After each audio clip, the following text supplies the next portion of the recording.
तो देखो determinant start करते हैं। डिटर्मिनेंट सबसे पहले किसको कहते हैं ये आपको बताते हैं। हमें पता है कि आज तक किसी ने मैट्रिक्स की वैल्यू को नहीं निकाल पाए। हम लोगों ने मैट्रिक्स में एबीसीडी लिखे थे, कुछ वैल्यू आज तक नहीं निकाल पाए। लेकिन कितना दिन तक खींचते खींचते खींचते उस मैट्रिक्स का हम लोग वैल्यू आज निकाल ही दिए, उसको कहते हैं डिटर्मिनेंट। हालांकि ऐसा कुछ नहीं है, ये होता है। देखो डिटर्मिनेंट को इस तरह से इंडिकेट किया था, ऐसे लिखा जाता है। डिटर्मिनेंट के ये सिंबल देते हैं और इसको मान लो कैपिटल ऐसे इंडिकेट किए। डिटर्मिनेंट क्या होता है बच्चों? डिटर्मिनेंट एक तरीके का वैल्यू ही रिप्रेजेंट करता है। कैसे निकलता है वो? तो पहला मल्टीप्लीकेशन करो एडी माइनस बीसी, इसका मल्टीप्लाई और माइनस इसका मल्टीप्लाई, जो भी डिफरेंस आता है इसको कहते हैं डिटर्मिनेंट्स वैल्यू। खत्म, जो शुरू होने से पहले खत्म हो गया। ये है डिटर्मिनेंट्स, इसको डिटर्मिनेंट्स इंडिकेट करते हैं। सीधा लाइन, उसको मॉड नहीं पढ़ते हैं, डिटर्मिनेंट्स पढ़ते हैं। जैसे मान लो तुम्हारे पास 1 3 5 7 है, बताओ इसका डिटर्मिनेंट्स कितना होगा? क्या लगता है?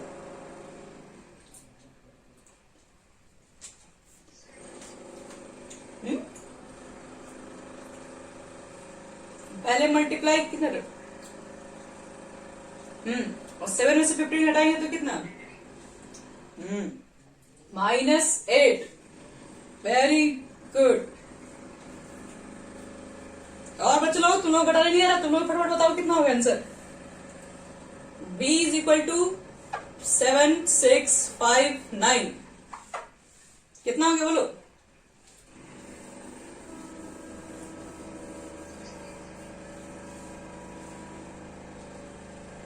थर्टी होगा आंसर। 33।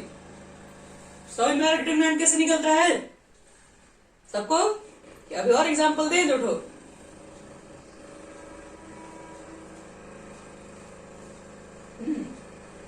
तो इसका आंसर बताइए तो कितना होगा डिटर्मिनेंट का value?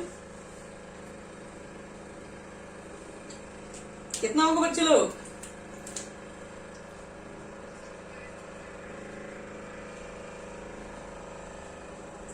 cos square theta minus, और ये हो गया माइनस साइन स्क्वायर थीटा। ध्यान दो बच्चे लोग, फॉर्मूला में बीच 1 हो जाएगा, ये माइनस माइनस प्लस हो जाएगा। तो 2 ऑर्डर का तो बच्चे लोग ऐसे तुम लोग देख के बता दोगे, इसमें कोई हार्ड नहीं है। चलो 3 ऑर्डर का निकालना सिखाते हैं सीधे। अरे बाप रे, क्या ले उठे तुम? हाँ देखो इधर, देखो अगर ये 3 ऑर्डर का मिल जाए 3/3, A12 A11 A12 A13 A21 A23 A23 A31 A32 और A33, और आपसे कह दिया जाए कि बताओ कि इसका डिटर्मिनेंट वैल्यू कितना होगा, तो देखो बच्चे लोग कैसे निकालोगे? डिटर्मिनेंट वैल्यू निकालना है तो हम निकालने जा रहे हैं on expanding along first row. First row के लॉन्ग इसका डिटर्मिनेंट वैल्यू निकालेंगे R1 के लॉन्ग। तो क्या लगता है R1 में पहला एलिमेंट क्या है? A11 लिख दो, जो भी एलिमेंट है चुपचाप लिख दीजिए। और ये एलिमेंट जिस रो जिस कॉलम में पड़ता है उसको आप भूल जाइए। बताओ तो किस रो किस कॉलम में है? ये फर्स्ट रो में है, उसको भूल जाओ। फर्स्ट कॉलम में है, इसको भी बंद कर दो। तो ये बंद कर दिए, जैसे जैसे ये बंद कर दिए तो फिर क्या दिख रहा है? जो दिख रहा है उसको लिख दो। तो क्या दिख रहा है? ये बंद कर दिए तो A22 A23 A32 A33 हो गया। अब आओ इसके बगल वाले में। तो बगल वाले में याद रखना, यहां पर जो भी रहता है वो लिखते हैं माइनस में। ये फॉर्मूला प्लस अल्टरनेट, ये प्लस ये माइनस। चलो किसको किसको बंद करना पड़ेगा? फर्स्ट रो सेकंड कॉलम, रो को बंद करो फर्स्ट वाले को, तो फर्स्ट रो बंद। सेकंड कॉलम में कौन बंद? सेकंड कॉलम में ये बंद। क्या दिख रहा है? जो दिख रहा है उसको आपको लिख देना है।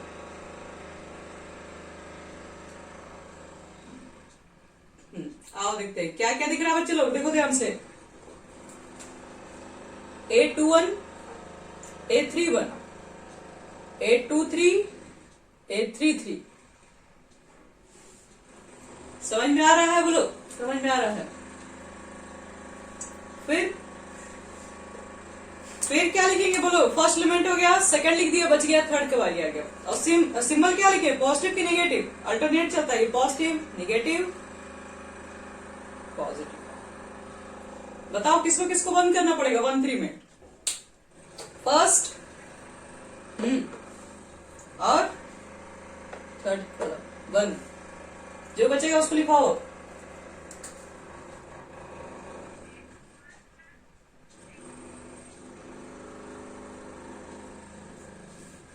हो गया, बस खत्म हो गया। बस अब देखो, अब क्या हो गया? अब यहाँ पर A11 लिखो। बताओ तो, दो ऑर्डर का सॉल्व करने के लिए तो कुछ देर पहले ही बताए थे। इसको कैसे सॉल्व करते हैं? यहाँ का मल्टीप्लाई यहाँ पर पहले करते हैं, बीच में माइनस, हो गया, खत्म। बाकी जो भी आएगा घटा के बाहर वाले से मल्टीप्लाई कर देना, एक पार्ट हो गया। इसका निकालो। फिर वही बात, यहाँ मल्टीप्लाई कीजिए पहले, तो 821 833, माइनस क्या लिखोगे? 823 और 831। थर्ड A13 ब्रैकेट में क्या लिखेगा? इसका मल्टीप्लाई इससे, A21 A32 minus A22 A31। चलो इसको उतार लो फटाफट, और एक क्वेश्चन देंगे, फटाफट बना के दिखाओ, फिर तुरंत बढ़ेंगे आगे।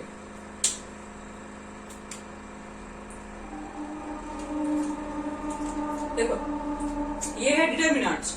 कैसे निकालते हैं डिटर्मिनेंट? ये होता है, इसको मल्टीप्लाई यहां से करते हैं, इसको मल्टीप्लाई यहां से करके घटाते हैं। 3 ऑर्डर में कैसे निकालते हैं वो समझा। यहाँ पर पहले जितने एलिमेंट है तीनों को लिख दिया जाता है। ये यहाँ पे लिख दो, यहाँ वाले को हमेशा माइनस में लिखो, मतलब यहाँ सिंबल माइनस में होता है, अगर ये माइनस में तो प्लस में हो जाएगा, और ये वाला सिंबल प्लस में होता है। अल्टरनेट, एक पॉजिटिव नेगेटिव पॉजिटिव, ये तीनों एलिमेंट को रख दो यहाँ पे। उसके बाद ये एलिमेंट को लिखोगे तो ये फर्स्ट रो फर्स्ट कॉलम का है, तो फर्स्ट रो फर्स्ट कॉलम को बंद करके इसको उठा के यहाँ लिखोगे। 1 2 फर्स्ट रो सेकंड कॉलम का है, तो फर्स्ट रो सेकंड कॉलम को बंद करोगे तो ये 2 बचेगा, ये दोनों को यहाँ लिखा गया। 1 3 यहाँ लिखे हो, इसको बंद कर दो, तो ये वाला चीज को उठा के यहाँ लिख दिया गया, ऐसे। और फिर सॉल्व कैसे किया गया है? तो सॉल्व करने का तरीका बता दिए। इसको डिटरमिनेंट को सॉल्व करने का तरीका, पहले मल्टीप्लाई यहाँ से करते हैं, यहाँ पे किया हुआ, और फिर बीच में माइनस करते हैं, इसका मल्टीप्लाई फिर यहाँ करते हैं। सेम, पहले इसका मल्टीप्लाई यहाँ पे और माइनस इसका मल्टीप्लाई यहाँ पे, फिर यहाँ पे माइनस इसका, बस हो गया, यही आंसर। लिख लो, मैं एग्जांपल लेके समझा भी देंगे अच्छे से। हो गया बच्चे लोग? नोट कर लिए तुम लोग?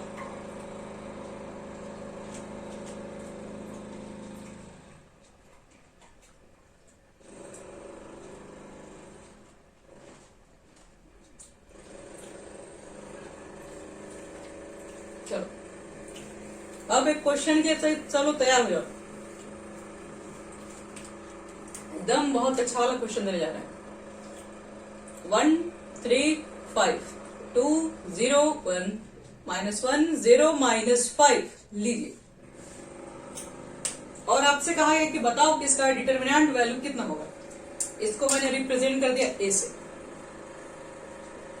सो ए अभी रिप्रेजेंट किया है, डिटरमिनेंट निकालोगे तब हो जाएगा।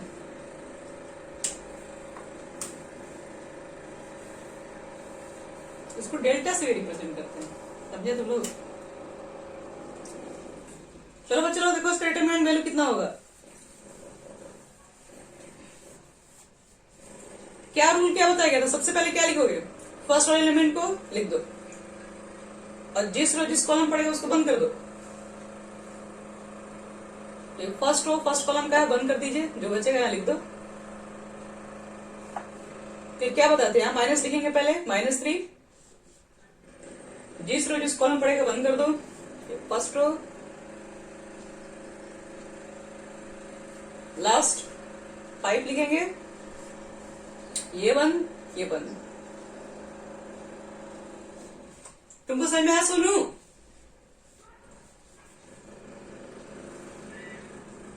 बोलिए जी, क्या बोल रहे हैं? हाँ बोलिए।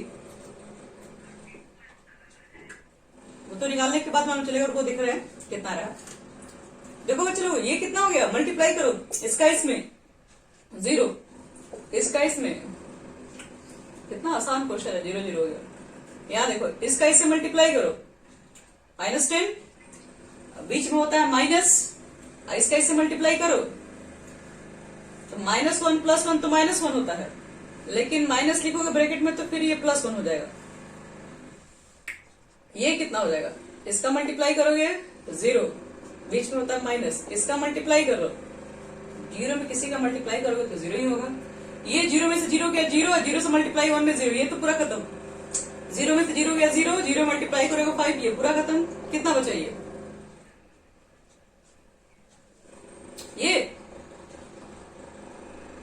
+1 होगा ही ना, वरना के बीच में माइनस होता है, और ये भी -1 है तो होगा ना। यहाँ माइनस लिख रहे हो, -1 लिखोगे तो माइनस माइनस प्लस नहीं हो जाएगा।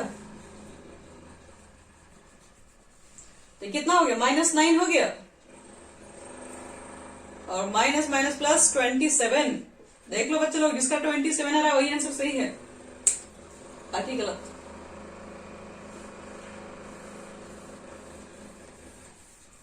चलो एक और क्वेश्चन बढ़िया वाला दे रहा तुम लोगों को। 3 4 2 6 0 5 3 1 4। चलो सब लोग निकालो इसका, बताओ डिटर्मिनेंट वैल्यू कितना होगा। मैं इसको नहीं बताने जा रहा।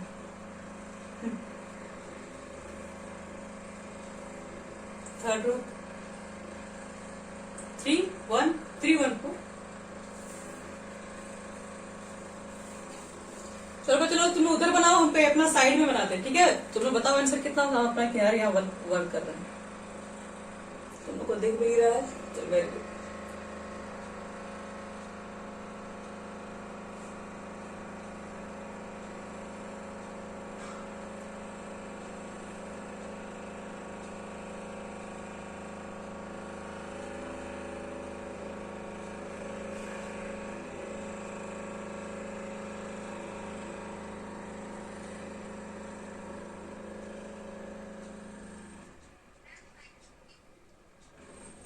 -42, कुछ तो गड़बड़ है।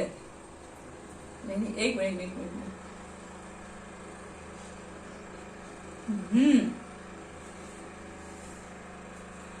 नीचे का आया मेरे इतना 40 नहीं, तो ज्यादा हो गया।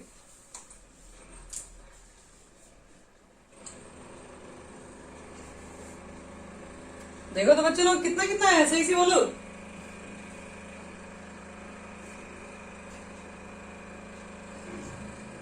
नहीं आ रहा है तुम्हारा, कितना रहा निशा? हाँ -39 इज राइट आंसर, बाकी सब गलत है। देखो बच्चे लोग कैसे, पहले तो तुम लोग 3 लिखे होगे, इसको बंद कर दिए। देखो अब हम तुमको डायरेक्ट निकालना सिखा रहे हैं, वो बार बार डब्बे नहीं लिखेंगे हम। ये वाला बंद और ये वाला बंद, ये जब बंद हो गया तो क्या बचा, ये बचा चारों। अब इस चारों को निकालने के लिए हमको क्यों लिखना, हम तो इसी देख के बता देंगे।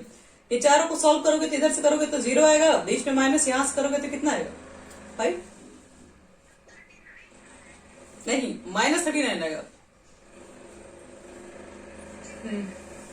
वही मतलब वही है क्या, प्लस और माइनस। यहाँ देखो बच्चे लोग -4 लिखोगे, और बताओ किसको बंद करोगे, ये लाइन बंद और ये लाइन बंद।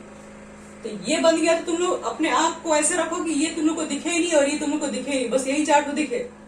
डिटरमिनेंट निकालो, कैसे निकालते हो, 6 4 24, 5 3 15, लास्ट में क्या लिखते हैं 2। फिर अपना आंख ऐसे बंद करो कि ये नहीं दिखे और ये नहीं दिखे, बस ये वाला दिखे, इसका डिटरमिनेंट निकाल दो। तो 6 - 0।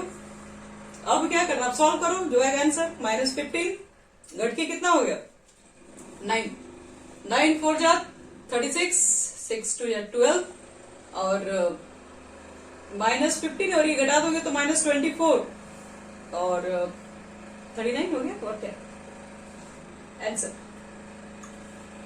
तो सबको समझ में आ गया कि एक क्वेश्चन और दिया जाए, बोलो क्या कर रहे हो, सबका क्लियर है, किसी को डाउट है बच्चे लोग, बोलो दे दे, ठीक है। चलो एक क्वेश्चन और दे ही दिया जाए, सोनू जी का कहना है एक क्वेश्चन और दे दिया जाए।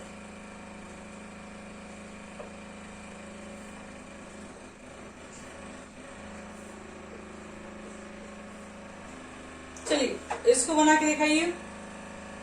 आपको सिर्फ और सिर्फ हम 1 मिनट का समय देंगे। 1 मिनट, हमारे लिए तो 1 मिनट भी ज्यादा है।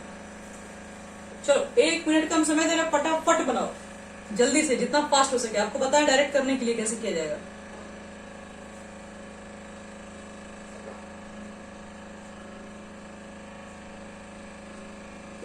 गड़बड़ के चक्कर में गड़बड़ होता है मेरा।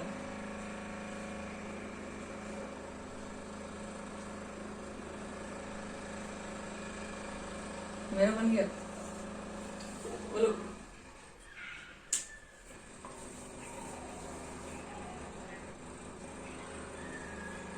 -1 to 8 और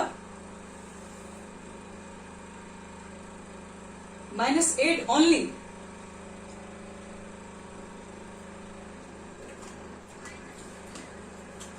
अच्छा, और देखो बच्चे लोग, 128 का नंबर ज्यादा है।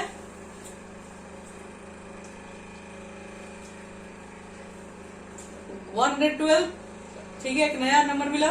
और प्रज्ञा, अंजलि, तुम लोग भी अपना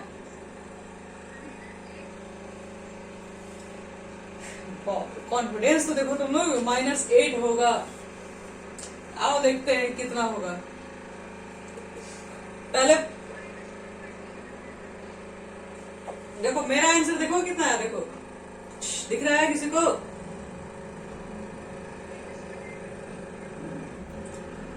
आइए जी बच्चों, देख लो जिसका कॉन्फिडेंस लेवल 8 पे ज्यादा है उसी को दिखा रही है। ये लाइन बंद, ये लाइन बंद, इसका मल्टीप्लाई कर लो 0। हाँ जी, आपका एकदम सही है।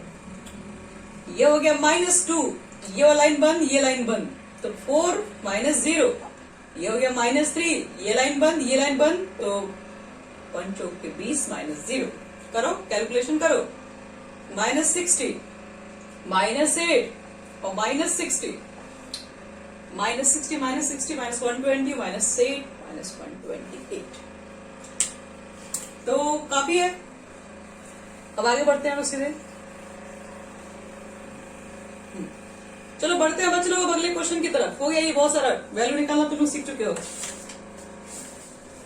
अब इसके बाद तुम लोग को हम बता रहे हैं और क्या क्या सिखा दे इनको। एक मैट्रिक्स से भी रिलेटेड क्वेश्चन आता है, मैट्रिक्स डिटरमिनेंट से उस टाइप वाला भी क्वेश्चन ढूंढ रहे हैं। मिल गया। देखो अगर सपोज करो a इज इक्वल टू लिखा है 1 2 4 2, ये क्या है? ये डिटरमिनेंट नहीं है, ये मैट्रिक्स है।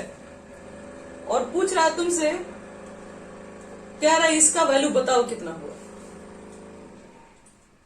तो ये तो सिंपल डिटरमिनेंट का है, पर दिया हुआ मैट्रिक्स है। देखते हैं। पहले एक चीज बताओ, पहले तुमको 2a का डिटरमिनेंट निकालना है, तो पहले 2a का मान कहाँ लिखा हुआ है? तो a का मान है। 2a का मान कैसे निकालोगे बच्चे लोग? तो a का मान इतना है, तो 2a का मान कर दो मल्टीप्लाई। अब इसका निकालना डिटरमिनेंट, तो तुमको दोनों तरफ डिटरमिनेंट लेना पड़ेगा। दोनों तरफ डिटरमिनेंट ले लो। तो डिटरमिनेंट कैसे निकलता है? मल्टीप्लाई करो। क्या लगता है कितना हो जाएगा? -24 होगा।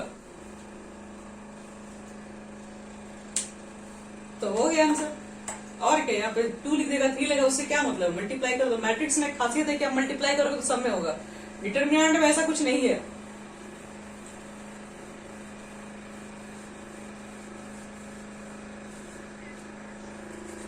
ये मैट्रिक्स में डिटरमिनेंट का क्वेश्चन है। या देखो एक क्वेश्चन और हम लोग लेते हैं। कह रहा है कि 2 4 -5 -1, और कह रहा है कि प्रूव करके दिखाओ 2pt क्या। तो ये 3a इज इक्वल टू कितना? तो 9 डिटरमिनेंट a, ये इसके इक्वल होगा। क्या लगता है ये इसके इक्वल हो सकता है? तो पहले तो तुमको 3a का डिटरमिनेंट निकालना है और डिटरमिनेंट a के वैल्यू में 9 का मल्टीप्लाई करना है और देखना है कि दोनों इक्वल आएगा। चलो काम पे लगते हैं। पहले 3a का मान निकाल लेते हैं। कितना होगा? इस मल्टीप्लाई करो।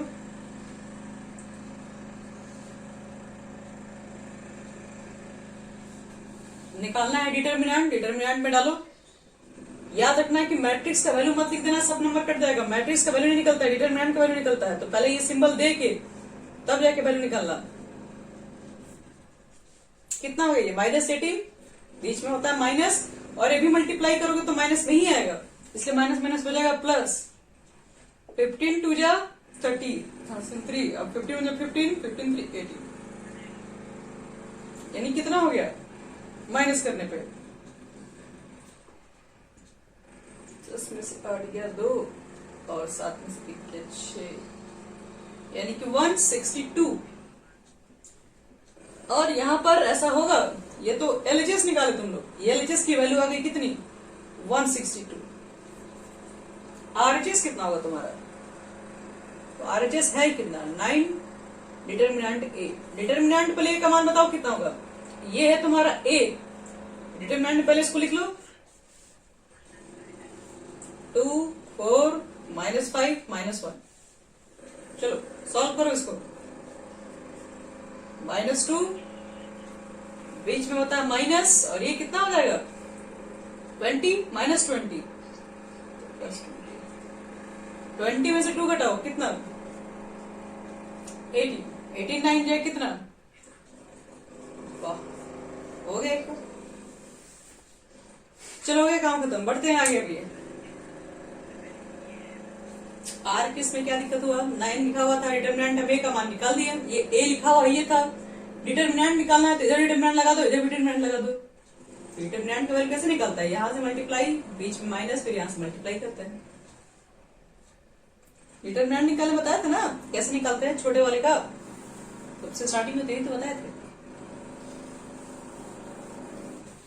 चलो बच्चे लोग,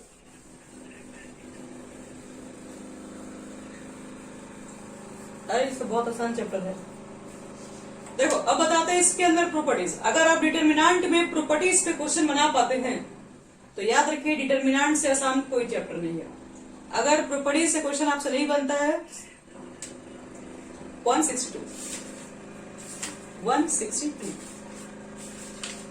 तो याद रखना बच्चे लोग, अब जो बताने जा रहे हैं वो मार लो VVI.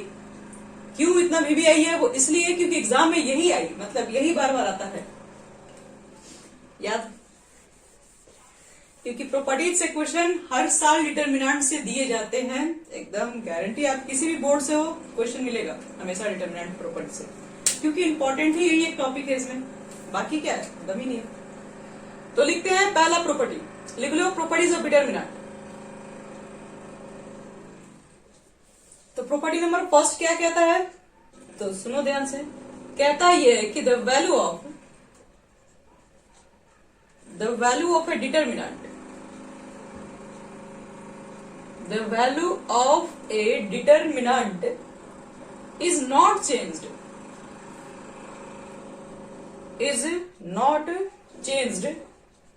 when rows are changed into columns.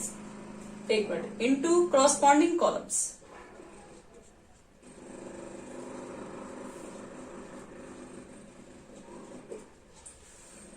कहता है कि डिटर्मिनेंट की वैल्यू चेंज नहीं होगी जब आप रो को कॉलम में लिख दीजिएगा, डिटर्मिनेंट की जो पहले वैल्यू थी वही रहेगी। मतलब अब एग्जांपल देके आपको ये सब कुछ समझाते हैं। थोड़ा सा हम 2 ऑर्डर में एग्जांपल ले रहे हैं, 1 2 3 4। चलो बताओ तो इसका डिटर्मिनेंट वैल्यू कितना होगा? निकालो। -2।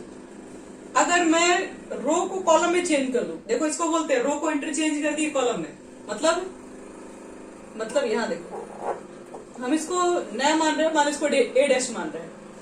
ऐसे रो लिखा हुआ था ना, कॉलम में क्या लिखेंगे? ऐसे लिख देंगे, ऐसे रो था कॉलम में, समझ में आया? चेंज हो गया, रो था कॉलम में लिख दिया, रो था कॉलम में लिख दिया। बताओ तो इसका डिटर्मिनेंट वैल्यू कितना होगा?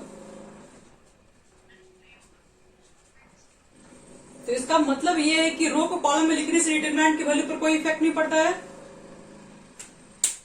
नहीं पड़ता है। तो पहला बात साबित हो गया, यही था पहला प्रॉपर्टीज यही था कि रो को कॉलम में चेंज कर दोगे कोई फर्क नहीं पड़ेगा, डिटरमिनेंट का वैल्यू जो पहले था वो अभी भी रहेगा। प्रॉपर्टी नंबर 2 पे आओ। कुछ नहीं दिख रहा है, सही सही चेक कराना पड़ेगा तुमको। अच्छा चलो अब आते हैं क्वेश्चन नंबर 2 पे। क्वेश्चन नंबर 2 नहीं, सॉरी, प्रॉपर्टी नंबर 2 पे। प्रॉपर्टी 2 देखो क्या कहता है, कहता है कि द वैल्यू ऑफ, यहां लिख दीजिएगा, the value of A determinant, the value of A determinant is 0 when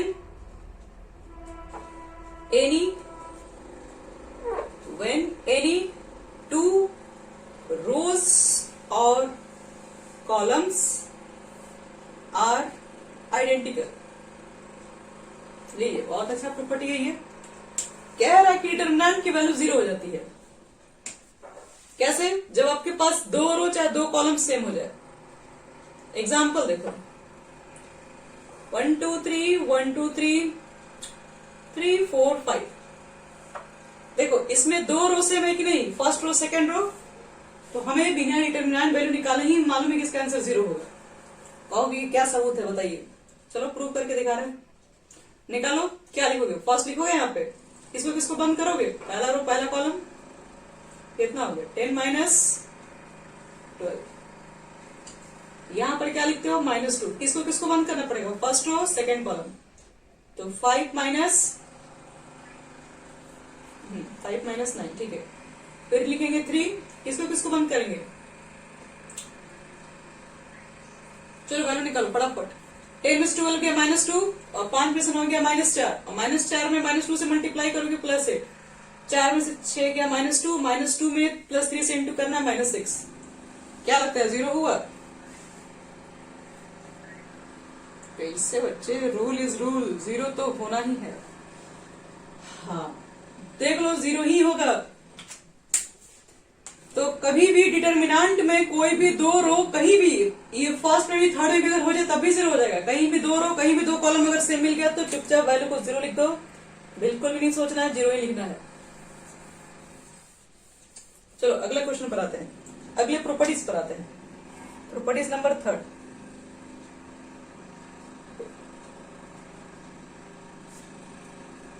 If all the element, एक मिनट,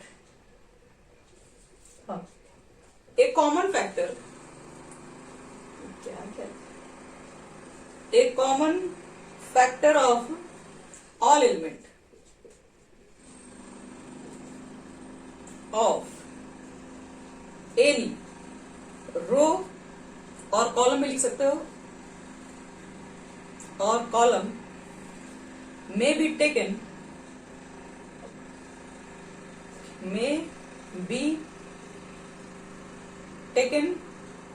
outside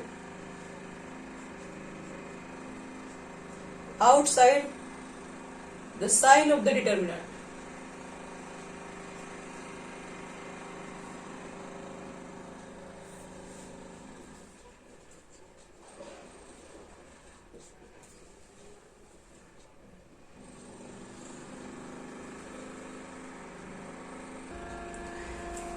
कह रहा है कि common factor of all the element in any rows or column may be taken outside the sign of the determinants.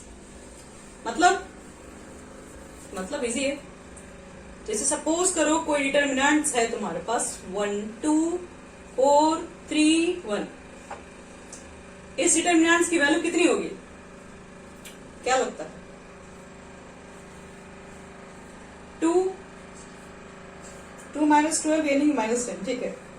तुम्हें नहीं लगता कि बताओ तो इस रो में 2 कॉमन है कि नहीं? ये R1 है, R1 में तो 2 कॉमन दिख रहा है। अगर इसमें से हम 2 बाहर निकाल दें कॉमन में तो क्या बचेगा? 2 निकालोगे तो क्या बचेगा? 1। 2 निकालोगे तो क्या बचेगा? और ये हो गया 3 1। अब मुझे एक बात बताओ, 2 × इसका डिटरमिनेंट कितना होगा अंदर वाले का? तो 1 माइनस ये कितना हो गया 6। अब 1 में से 6 जाएगा कितना होगा, तो -5 2 जाएगा -10। तो इसका मतलब ये है बच्चे लोग कि डिटरमिनेंट में एक प्रॉपर्टीज होती है कि आप किसी भी रो या किसी भी कॉलम में आप देखते हैं कि कोई कॉमन है, कोई कॉमन फैक्टर है, तो आप उसको कॉमन निकाल के भी काम कर सकते हैं। क्यों? क्योंकि डिटरमिनेंट के वैल्यू पे कोई असर नहीं पड़ता, डिटरमिनेंट हमेशा सेम ही रहता है, उसकी वजह से कोई डिस्टर्ब नहीं होगा। जैसे सपोज करो तुमको एक हम बता रहे हैं इसमें एक बात, जैसे मान लो a इज इक्वल टू है, डिटरमिनेंट लिखते हैं,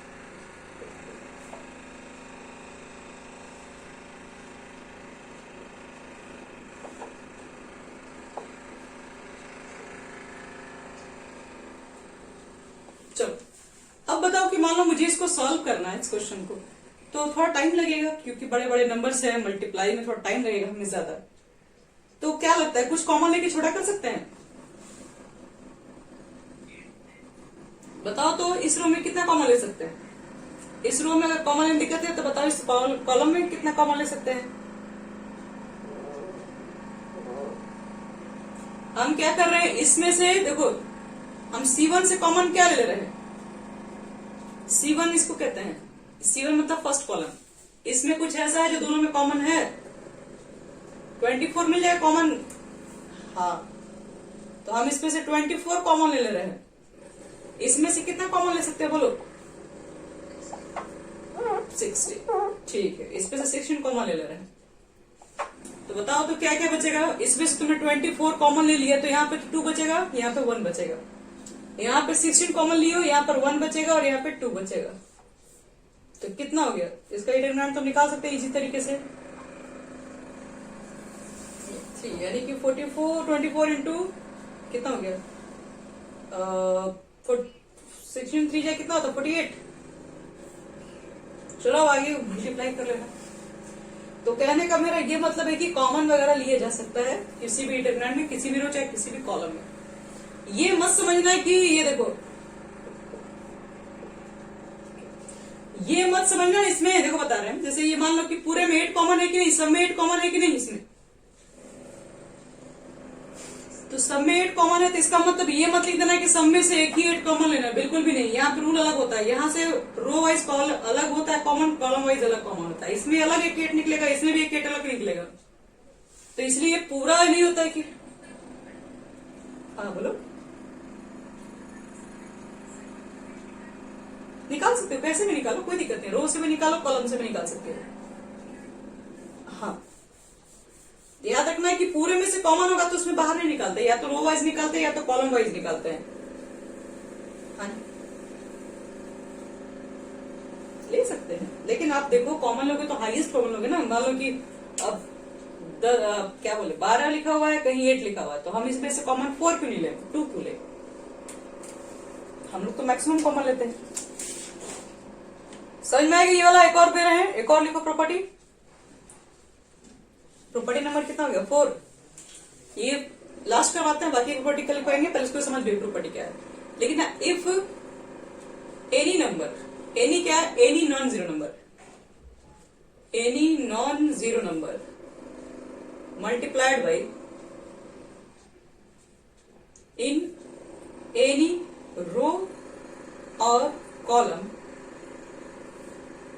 then the determinant value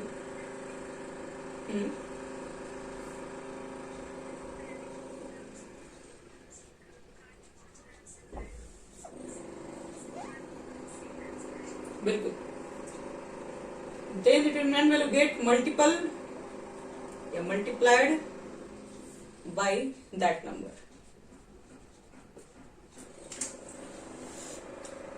देखो इस प्रॉपर्टी का क्या मतलब है, हम बोले कि any non zero number multiplied कर दो किसी भी रो या किसी भी कॉलम डिटरमिनेंट्स के अंदर। जैसे सपोज करो आपके पास कोई डिटरमिनेंट्स है 2 3 1 5, इसका डिटरमिनेंट वैल्यू कितना होगा? 5 डिजिट 10 -3 7। अगर मैंने क्या कर दिया कि R1 में मैंने रो में मानो मैंने मल्टीप्लाई कर दिया, किसने 2 से मल्टीप्लाई कर दिया R1 में, R1 में 2 से मल्टीप्लाई कर दिए तो क्या होगा, तुम्हें बताओ तो। इसमें अगर हम 2 से मल्टीप्लाई करेंगे तो कितना हो गया, 4 6 से, तो इसका डिटर्मिनेंट कितना होगा, 14 हो गया। 14 को क्या लिख सकते हैं बोलो, 2 इंटू 7 लिख सकते हैं। अब एक चीज बताओ, इसका डिटर्मिनेंट वैल्यू 7 आया और 2 से जब मल्टीप्लाई कर दिया तो 14 आया, तो नहीं लग रहा है कि तुम जिससे मल्टीप्लाई करोगे आंसर भी उसी का मल्टीपल आएगा। अगर तुम इस पे 3 से मल्टीप्लाई करोगे तो ये जितना है उसी का मल्टीपल आएगा। 3 से मल्टीप्लाई करोगे तो 21 आएगा आंसर। 4 से मल्टीप्लाई करोगे तो आंसर इसी का आएगा, लेकिन इस पे 4 से मल्टीप्लाइड होके आएगा। तो ये भी एक प्रॉपर्टी है कि किसी भी रो चाहे किसी भी कॉलम में आप किसी भी नंबर से मल्टीप्लाई करते हैं, किसी भी नंबर से नॉन जीरो नंबर से मल्टीप्लाई करते हैं, तो जो आंसर आएगा वो भी मल्टीपल होगा जो आपके पास वैल्यू है डिटर्मिनेंट्स के।